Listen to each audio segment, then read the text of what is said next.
Good evening students. In last lecture we derived the expression for the acceleration and velocity of the particle performing linear acceleration. जो particle linear acceleration perform करत असतो त्या particle acceleration आणि velocity हे आपण last lecture मध्ये derive केलेला आहे. That expressions are from the differential equation of linear acceleration. ते expressions आपण मागच्या lecture मध्ये find out केलेले आहे. जसं की आपल्याला माहिती आहे acceleration मिळालं होतं -ω²x आणि velocity मिळाली होती ±√a² x² या ठिकाणी a म्हणजे amplitude असतो. a म्हणजे amplitude, that is the maximum displacement of particle from its mean position. असे हे दोन इक्वेशन्स आपण मागच्या लेक्चर मध्ये डिराइव केलेले आहेत जे की आपल्याला डिफरन्शियल इक्वेशन पासून मिळतात. आजच्या लेक्चर मध्ये आपल्याला तिसरे एक्सप्रेशन फाइंड आउट करायचं आहे जे की आपण डिस्प्लेसमेंट असं म्हणतो. आपण फाइंड आउट करणार आहोत displacement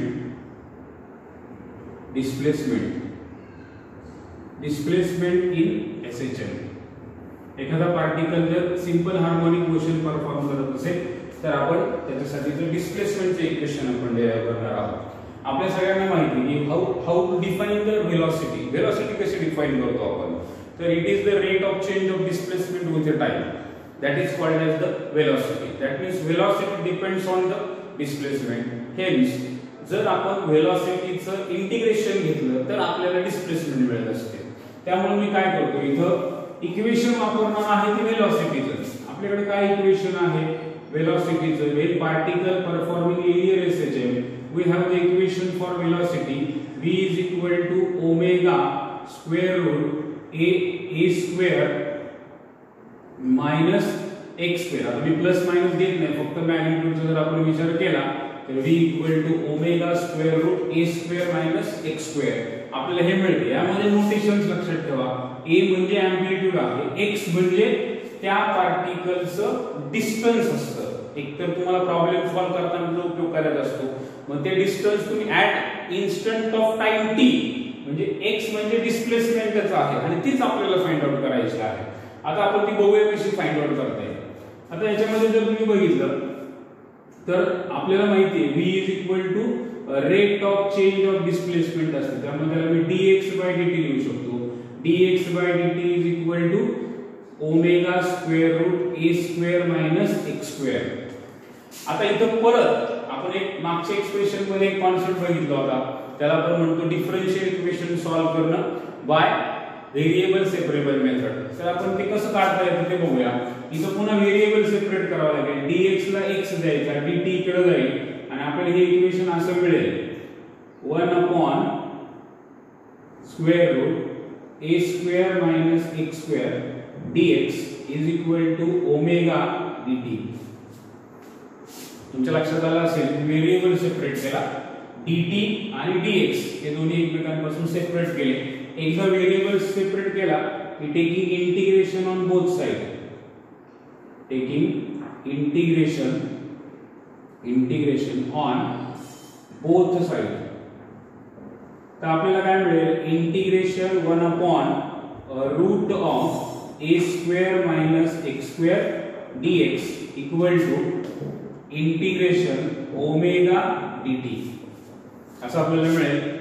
ओमेगाचे integration with respect to dt आणि याचे integration with respect to dx. इंटिग्रेशनचा पार्ट आहे, थोडंसं सिंप्लिफाय करतो. Root of a² minus x² dx is equal to omega common constant बाहेर निघेल इंटिग्रेशन 1 dt. नाउ आता हे जे आहे हे स्टँडर्ड इंटिग्रेशन आहे. तुम्ही जर पुस्तकामध्ये फॉर्म्युला बघितला तर तुम्हाला एक फॉर्म्युला मिळतो इंटिग्रेशनचा. तुम्ही बघा मॅथच्या पुस्तकामध्ये काय फॉर्म्युला असा आहे integration one by root of a² minus x² dx. हा फॉर्म्युला आहे साइन इनवर्स x/a असा फॉर्म्युला आहे, स्टँडर्ड फॉर्म्युला आहे हा. आणि 1 विथ रिस्पेक्ट टू dt घेतलं तर इंटिग्रेशन 1 dt याचा आपल्याला t मिळतं. t + c काय लिहू शकतो, c म्हणजे कॉन्स्टंट ऑफ इंटिग्रेशन. हे दोन फॉर्म्युले जर आपण यामध्ये स्टँडर्ड वापरले तर मला असं मिळेल sine inverse x upon a हा फॉर्म्युला वापरला तर is equal to omega into याचे इंटिग्रेशन t प्लस फाय. आता हा फाय काय आहे, जसं आपण वेलोसिटी काढताना कॉन्स्टंट ऑफ इंटिग्रेशन घेतलं तसंच हा फाय कॉन्स्टंट ऑफ इंटिग्रेशन आहे, constant of integration, but it is called as the phase constant. त्याला फेज कॉन्स्टंट सुद्धा म्हटलं जातं because this phase constant describes the state of the particle while performing SHM. हा जो phi असतो त्या पार्टिकलची phase describe करत असतो. ती कशा पद्धतीने ते पुढे तुमच्या लक्षात येईल. तर phi ला म्हटलं जातं कॉन्स्टंट ऑफ इंटिग्रेशन किंवा त्याला फेज कॉन्स्टंट असं म्हटलं जातं. आपलं टार्गेट आहे डिस्प्लेसमेंट काढायची म्हणजे x काढायचं आपल्याला. आता इथे बघा हा साइन इनवर्स आहे, इकडे गेलं तर साइन होईल. x upon a is equal to sine omega T plus phi आणि याच्यावर आपल्याला मिळतं x is equal to a sin omega T plus phi. So this is the general expression for the particle performing SHM for the displacement. हे आपल्याला एक general equation मिळतं displacement साठीचं. जो पार्टिकल SHM परफॉर्म करत असतो त्याच्यामध्ये त्या पार्टिकल साठीचं हे डिस्प्लेसमेंट साठीचं इक्वेशन झालं. This is the displacement of particle performing SHM at the time of instant t. म्हणजे एखादा पार्टिकल असा SHM परफॉर्म करत असेल कुठल्याही इन्स्टंट टाइम t ला त्या पार्टिकलची डिस्प्लेसमेंट किती असेल ह्यासाठीचा हा फॉर्म्युला आहे. समजा इथं मीन पोझिशन असेल, इथं एक्स्ट्रीम पोझिशन असेल तर हे तुमचं a येतं. a म्हणजे एम्प्लिट्यूड, इकडे a असतो प्लस a, इकडे असतो मायनस a. आपण शिकलोय पॉझिटिव्ह एक्स्ट्रीमिटी निगेटिव्ह एक्स्ट्रीमिटी म्हणतात त्याला. आणि मग तुमच्या लक्षात येईल a म्हणजे एम्प्लिट्यूड आणि x म्हणजे आता विचार करा समजा पार्टिकलने मीन पासून स्टार्ट केली आणि काही वेळानंतर तो ह्या पोझिशनला आहे p पोझिशनला. समजा मग मला x काढायचं आहे ऍट टाइम t, त्याची डिस्प्लेसमेंट x असेल तर हे डिस्प्लेसमेंट साठी जर तुम्हाला त्या ठिकाणी इक्वेशन मिळतं आपल्याला. This is the general equation for the displacement of particle performing SHM. But here are two cases. आपण या ठिकाणी दोन स्पेशल केसेस कन्सिडर करतो. म्हणजे आपण बघणार आहे की फाय कसा डिपेंड असतो. Phi is called as the phase constant. तो कसा काढतो आपण ते आपण बघणार आहोत. आता त्यासाठी काय, समजा मी तुम्हाला एक साधा एक्झाम्पल सांगतो. कन्सिडर अन पेंड्युलम. पेंड्युलम आहे आणि पेंड्युलमचा समजा हा अँगल खूप छोटा आहे, तो समजा हा अँगल खूप स्मॉल असेल तर त्याची मोशन असणार आहे लिनियर सिंपल हार्मोनिक मोशन. असं आपण थोड्या वेळासाठी कन्सिडर करूया की याची मोशन जी आहे ती लिनियर सिंपल हार्मोनिक मोशन आहे असं आपण थोड्या वेळासाठी कन्सिडर करूया. तो पेंड्युलम इथे येईल आणि इथे जाईल. मग आता आपल्याला लक्षात येतं ही मीन पोझिशन आणि ह्या दोन एक्स्ट्रीम पोझिशन आहे. सपोज याच्या कंडिशन लिनियर SHM चित्र आहे असं मी कन्सिडर केले. समजा मी इमॅजिन करा पेंड्युलम असं मीन पोझिशनला स्थिर आहे, इक्विलिब्रियम पोझिशन, आणि मी काय केलं त्याला इथून असं थोडंसं पुश केलं. त्याला पुश केलं की तो असा ऑसिलेट व्हायला लागेल. That means motion will be linear simple harmonic motion. याचा अर्थ त्याने मोशन कुठल्या पोझिशन पासून स्टार्ट केली. Pendulum starts its motion from mean position. कारण त्याला मी मीनला असं पुश केलं, मीनला पुश केलं की त्याने आपली मोशन चालू केली. दॅट मीन्स पहिली कंडिशन की when particle performing linear SHM it may be start from its mean position. This is the first condition. आणि मी दुसऱ्या वेळेस काय केलं, त्या पेंड्युलमला असं हातामध्ये पकडलं, इथपर्यंत आणलं. समजा हा पेंड्युलम इथं आणला मी असं आणि इथून सोडून दिला. That means in second condition pendulum starts its motion from extreme position. म्हणजे तुमच्या लक्षात येतंय की दोन कंडिशन मी सांगितल्या. पहिली condition pendulum starts its motion from mean position आणि pendulum starts its motion from extreme position. म्हणजे आपण त्यामध्ये पाहतो की पेंड्युलम हा एकदम मीन पोझिशन पासून स्टार्ट करू शकतो किंवा एक्स्ट्रीम पोझिशन पासून स्टार्ट करू शकतो. जर मग त्यासाठी फायची किंमत वेगवेगळी असते. म्हणजे आपल्याला जर एखादा प्रॉब्लेम सॉल्व्ह करायला दिला तर ते देऊ शकतात की पार्टिकलने मीन पासून पोझिशन स्टार्ट केली किंवा पार्टिकलने एक्स्ट्रीम पासून मोशन स्टार्ट केली. मग त्यासाठी आपण दोन कंडिशन आणि दोन्ही कंडिशन मध्ये मग डिस्प्लेसमेंटचे इक्वेशन बदलतं. तर ते आपण फाइंड आउट करणार आहोत. ते कशा पद्धतीने काढायचं ते बघूया. आता ही जनरल इक्वेशन आहे. पहिली केस मी कन्सिडर करतो की पार्टिकल जो आहे सपोज हे जनरल इक्वेशन आपल्याला मिळालेलं आहे. This is general equation for the displacement. First condition मी कन्सिडर करतो particle starts from mean. Particle हा कुठून स्टार्ट करतोय? मीन पासून स्टार्ट करतो. सुरुवात तिथून होते, त्यामुळे टाइम तर 0 असणार आहे. आणि ज्यावेळेस तो मीन पासून स्टार्ट करतोय याचा अर्थ x ची किंमत 0 असणार आहे, कारण तो स्टार्टच मीन पासून करतोय, त्यामुळे डिस्प्लेसमेंट 0 असेल. या दोन्ही कंडिशन जर मी या इक्वेशन मध्ये टाकल्या तर 0 = a * sin omega t plus omega * 0 plus phi. लक्षात घ्या, म्हणजे मी x ची किंमत 0 टाकली आणि टाइम सुद्धा किती आला? 0 आला. जर ही कंडिशन टाकली तर मला मिळतं a0 = a * sin. इथे 0 होईल, फक्त phi राहील. आणि याच्यावरून तुमच्या लक्षात येईल sin phi = मला 0 मिळतं. a मल्टिप्लाय तिकडे जाऊन डिवाइडेड 0 होईल, त्याच्यामुळे आपल्याला phi मिळतो. एकतर sin कुठल्या अँगल साठी 0 असतो? एकतर तो 0 असतो, तुम्हाला लक्षात येईल, एकतर तो 0 असतो 0 साठी किंवा पाय साठी. म्हणजे phi ची किंमत एकतर 0 असेल और पाय असेल. तुमच्या लक्षात आलं का? पहा, म्हणजे ज्या वेळेस पार्टिकल मीन पोझिशन पासून स्टार्ट करतो त्यावेळेस phi जी स्टेट कुठली असेल तर फेज कॉन्स्टंट किती असेल तर त्याचा फेज कॉन्स्टंट असेल एकतर 0 नाहीतर पाय. मग ही किंमत जर मी या इक्वेशन मध्ये ठेवली तर मला इक्वेशन काय मिळेल? ही परत या इक्वेशन मध्ये phi ची किंमत तर x = a sin omega t plus 0 कुठली ठेवली आपण तर ओमेगा t प्लस 0 तो 0 येणार आहे आणि त्यामुळे हे omega t plus 0 omega t, त्यामुळे x मिळतं a sin omega t. So this is the expression for the displacement when particle starts from mean position.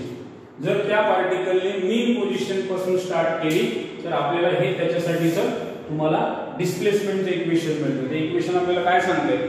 that equation gives the displacement of the particle starts from mean position. त्या पार्टिकलने जर मीन position पासून start केली तर आपल्याला त्यासाठीचं displacement साठीचं equation मिळेल. तुमच्या लक्षात आलं असेल इक्वेशन कशा पद्धतीने आलंय. Now come to the second condition. Second condition मध्ये आपण काय पाहिलं होतं की particle starts from extreme position. Particle कुठून स्टार्ट करायला पाहिजे? Extreme position. आता इथं चेंजेस करूया आपण. पार्टिकल स्टार्ट्स फ्रॉम काय कन्सिडर करूया आपण? Second condition extreme. ज्यावेळेस पार्टिकल एक्स्ट्रीम पासून स्टार्ट करतो टाइम तर 0 असणार, initial time 0, but the displacement will be plus minus a. म्हणजे तो एक्स्ट्रीमला असेल, एक तर इकडल्या a ला असेल नाही तर इकडल्या a ला असेल. एक्स्ट्रीम म्हणजे इथं, आणि आपल्याला माहिती एवढं डिस्टन्स किती असतं? a असतं. याचा अर्थ तो जर एक्स्ट्रीम पासून स्टार्ट करत असेल तर x ची कंडिशन प्लस मायनस a. म्हणजे मला इथे x च्या ऐवजी ह्या इक्वेशन मध्ये ठेवायचे त्या दोन्ही किमती. मला ह्या इक्वेशन मध्ये जर मी त्या दोन किमती ठेवल्या तर मला इक्वेशन काय मिळेल? बा इथे जर ठेवलं मी तर plus minus a = a sin omega * 0 plus phi. असं इक्वेशन आपल्याला मिळेल. याच्यावरून पहा a कॅन्सल होईल आणि मला इक्वेशन मिळतं sin phi = plus minus 1. sin phi ची किंमत प्लस मायनस 1 मिळेल. मग प्लस मायनस 1 sin कुठल्या अँगल साठी असतो? एकतर π/2 और 3π/2. म्हणजे मला phi ची किंमत मिळते π/2 और 3π/2. कुठली एक कंडिशन मी कन्सिडर करतो आणि ही phi ची किंमत जर मी या इक्वेशन मध्ये ठेवली तर मला डिस्प्लेसमेंटचं इक्वेशन मिळतं x = sin omega t plus π/2. कुठले ठेवतो मी? π/2 ठेवा 3π/2. आपल्याकडे फॉर्म्युला आहे sin π/2 plus theta cos theta. General formula maths मध्ये फॉर्म्युला असा आहे sin π/2 plus theta = cos theta. General equation आहे. त्याच्यावरून मला sin omega t plus π/2 cos omega t मिळेल आणि मग इक्वेशन मिळते x = a cos omega t. So this is the equation for the displacement of particle performing SHM when it starts from extreme position. जर त्याने extreme position पासून start केलं तर आपल्याला हे इक्वेशन मिळेल. म्हणजे आपण या सगळ्यावरून काय शिकलो? इथे मी जनरल लिहितो पहा. हे झालं तुमचं जनरल इक्वेशन डिस्प्लेसमेंट साठीचं. x is equal to a sin omega t plus phi. जर पार्टिकल मीन पासून स्टार्ट करत असेल तर फाय असतो 0 और पाय आणि इक्वेशन मिळतं x is equal to a sin omega t. आणि जर पार्टिकल एक्स्ट्रीम पासून स्टार्ट करत असेल तर फाय असतो पाय बाय 2 और 3 पाय बाय 2 आणि आपल्याला x साठीचे इक्वेशन मिळतं a cos ओमेगा t. मग तुम्हाला प्रॉब्लेम सॉल्व करताना आपण ह्या तिन्हीपैकी कुठल्याही इक्वेशनचा उपयोग करू शकतो. This is the general equation. This is when particle starts from mean position and this is when particle starts from extreme position. तर अशा पद्धतीने आपण हे तीन इक्वेशन जे आहेत ते आपण डिराइव्ह करू शकतो. तर आपण मागच्या व्हिडिओमध्ये आणि या व्हिडिओमध्ये तीन इक्वेशन्स आपण पाहिले जे की पार्टिकल एसएचएन मध्ये असताना आपण पार्टिकल साठीच्या तीन इक्वेशन्स आपण डिराइव्ह केली. पहिले इक्वेशन मी तुम्हाला सांगितलं जे की आपण पाहिले ऍक्सेलरेशन साठी. ऍक्सेलरेशन बरोबर मिळतं मायनस ओमेगा स्क्वेअर एक्स. दुसरे इक्वेशन पाहिलं वेलोसिटीचं plus minus omega square root of A square minus x square. आणि तिसरे इक्वेशन आपण आता पाहिलं x is equal to a sin omega t plus phi. अशा आपण तीन इक्वेशन जे की खूप महत्त्वाचे आहेत प्रॉब्लेम सॉल्व करत असताना सुद्धा आपल्याला यांचा उपयोग करावा लागतो. तर हे अशा पद्धतीने आपण तीन इक्वेशन जे आहेत ती डिफरन्शियल इक्वेशन पासून आपण ती डिराइव्ह करू शकतो. तुमच्या लक्षात आलं असेल तिन्ही इक्वेशन मध्ये कुठे नियम आलेले आहे. दॅट मीन्स या तीनही क्वांटिटी जो पार्टिकल एसएचएन मध्ये असतो त्याचा मासचा काही इफेक्ट होत नाही तिन्ही पार्टिकलच्या याच्यावरती. तर त्या ठिकाणी आपण बघू शकतो ऍक्सेलरेशन मिळतं आपल्याला minus omega square X v is equal to plus minus omega square root of A square minus x square. आणि तिसरं इक्वेशन आपल्याला मिळतं त्या ठिकाणी x is equal to a sin omega t plus phi. आता ह्या तीन क्वांटिटी असतात याच्यात ह्या तिन्ही क्वांटिटीचा जो मॅग्निट्यूड असतो तो आपण एसएचएन मध्ये जर बघितलं तर मेनली आपण दोन पोझिशन त्यामध्ये बघितलं मीन आणि एक्स्ट्रीम. तर मीन आणि एक्स्ट्रीम आणि मीन ह्या दोन पोझिशनला त्यांच्या व्हॅल्यू वेगवेगळ्या असतात. सारख्या नसतात त्या बदलत असणार आहे because all the three quantity depends on x. X बदलत जाणार आहे. एक्स बदलत गेला की त्यांच्या किमती सुद्धा बदलत जातात. याचा अर्थ मीन आणि एक्स्ट्रीमला यांच्या ज्या किमती असतात त्या वेगवेगळ्या असतात. आता ते कशा पद्धतीने असतात तर ते आपण थोडक्यात बघूया. म्हणजे आपण बघणार आहोत दोनच पोझिशन आपल्याकडे आहे एक्स्ट्रीम आणि मीन. एक्स्ट्रीम आणि मीन ह्या दोन कंडिशन कशा आहेत आणि त्या कशावर असतात डिपेंड्स ते बघूया. सगळ्यात पहिले मी विचार करतो डिस्प्लेसमेंटचा. तर डिस्प्लेसमेंटचा जर विचार केला तुम्ही तर आपल्याला त्या ठिकाणी लक्षात येईल की ज्या वेळेस आपण त्याची मॅक्सिमम किंवा आपल्याला मिनिमम व्हॅल्यू काढायची आहे तर एक्स्ट्रीमला आपण कन्सिडर करतो. जनरल फॉर्म्युला काय त्याचा x is equal to a sin omega t plus phi हा जनरल फॉर्म्युला आहे. ज्यावेळेस आपण एक्स्ट्रीमची कंडिशन कन्सिडर करतो एक्स्ट्रीम साठी तर तुम्ही मगाशी पण पाहिलं मीन आणि एक्स्ट्रीम मध्ये आपल्याला फाय ची किंमत किती मिळते तर त्या ठिकाणी फाय ची किंमत आपण पुट करू शकतो किंवा डायरेक्ट सुरुवातीला लक्षात येईल. डिस्प्लेसमेंट तर मीन पासून एक्स्ट्रीमला बघितलं तर ती आपल्याला x is equal to plus minus a मिळणार आहे. याचा अर्थ डिस्प्लेसमेंट ही एक्स्ट्रीमला मॅक्सिमम असली पाहिजे डिस्प्लेसमेंट आणि मीनला ती 0 असली पाहिजे. याचा अर्थ ती मिनिमम असते. मीन पोझिशनला डिस्प्लेसमेंट आपण मिनिमम कन्सिडर करतो. Now come to the velocity. वेलोसिटीचा जर फॉर्म्युला बघितला तीन कंडिशन. वेलोसिटीचा जर आपण फॉर्म्युला बघितला तर v is equal to plus minus omega square root of A square minus x square. आता आपण त्यासाठी एक्स्ट्रीम कंडिशन साठी बघूया. एक्स्ट्रीम कंडिशन मध्ये x तर किती आहे तुमचा मॅक्सिमम आहे म्हणजे याचा अर्थ x मॅक्सिमम किती असतो तर प्लस मायनस a असेल. a ची आता विचार करा x ची किंमत तुम्ही इथे a ठेवा a square minus a square म्हणजे v is equal to plus minus omega square root of a square minus a square 0 होऊन जाईल. याचा अर्थ v काय येणार 0 म्हणजे तुमच्या लक्षात येईल की ऍट एक्स्ट्रीम पोझिशन वेलोसिटी ही मिनिमम असली पाहिजे. Now come to the mean position. Mean पोझिशनला x ची किंमत किती आहे त्या ठिकाणी 0, मिनिमम म्हटलंय आपण 0. x जर 0 असेल ही व्हॅल्यू इथे टाका. तो v is equal to plus minus omega square root of a square minus 0. याचा अर्थ v is equal to square root निघेल तर a ओमेगा मिळेल तुम्हाला. a स्क्वेअर आहे इथं a square minus 0 a square येणार. a स्क्वेअर चं स्क्वेअर रूट मिळालं तर प्लस मायनस a ओमेगा. याचा अर्थ v हा मिनिममला मॅक्सिमम असतो आणि त्याची किंमत किती असते मॅक्सिमम तर a ओमेगा. की त्याची आपल्याला त्या ठिकाणी किंमत मिळते Vmax is equal to plus minus a omega. तर अशा पद्धतीने आपल्याला त्या ठिकाणी वेलोसिटी मॅक्सिमम मिळते. Now come to the third, that is acceleration. ऍक्सेलरेशनचा फॉर्म्युला काय minus omega square x. Simple acceleration हे असंच काढू शकतो. हे पहा एक्सट्रीम ला x किती आहे प्लस मायनस a. त्याच्यामुळे ऍक्सेलरेशन मिळणार आहे minus omega square plus minus a. याचा अर्थ मायनस a ओमेगा स्क्वेअर.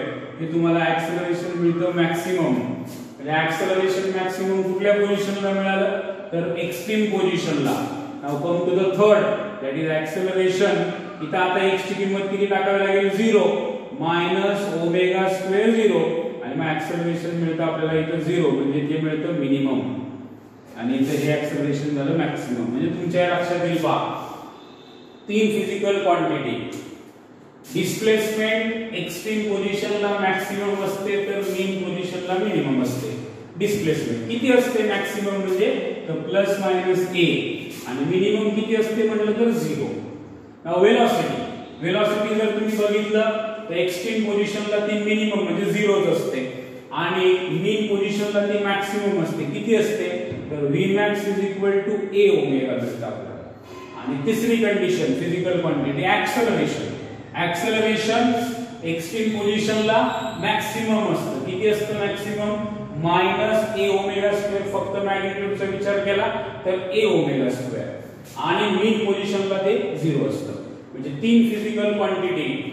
परत एकदा व्यवस्थित जर मी लिहायचा प्रयत्न केला तर मला त्या ठिकाणी असं लिहिता येईल पहा की डिस्प्लेसमेंट मॅक्सिमम मिनिमम मीन साठी. आणि तुम्ही जर बघितलं तर वेलोसिटी जर तुम्ही बघितलं तर एक्सट्रीमला मिनिमम म्हणजे 0च v इक्वल टू 0. इथे x equal to plus minus a. इथे x इक्वल टू 0 मीन पोझिशनला. आणि वेलोसिटी जर बघितलं मीन पोझिशनला Vmax किती मिळतं Vmax इज इक्वल टू तुमच्या लक्षात येईल तर मी ही x ची किंमत टाकली तर मला मिळतं plus minus a omega maximum. आणि जर तुम्ही ऍक्सेलरेशनचा विचार केला तर ऍक्सेलरेशन एक्सट्रीम पोझिशनला a किती असणार आहे मॅक्सिमम असणार आहे. a मॅक्स किती मिळतं आपल्याला तर मायनस a ओमेगा स्क्वेअर. आणि तुम्ही जर बघितलं प्लस मायनस लिहू शकता तुम्ही त्याला. आणि इथं ऍक्सेलरेशन बघितलं तर हे मिनिमम असतं आणि 0. म्हणजे 3 क्वांटिटी तुमच्या लक्षात आलेल्या असेल बा. एक्सट्रीमला कोण मिनिमम असतं कोण मॅक्सिमम असतं हे तुमच्या लक्षात येईल. तर अशा पद्धतीने आपण 3 क्वांटिटी ज्या आहेत त्या बेसिकली आपण डिराइव्ह करू शकतो. बाकीचा जो पार्ट आहे तो आपण पुढच्या व्हिडिओमध्ये बघू. थँक्यू.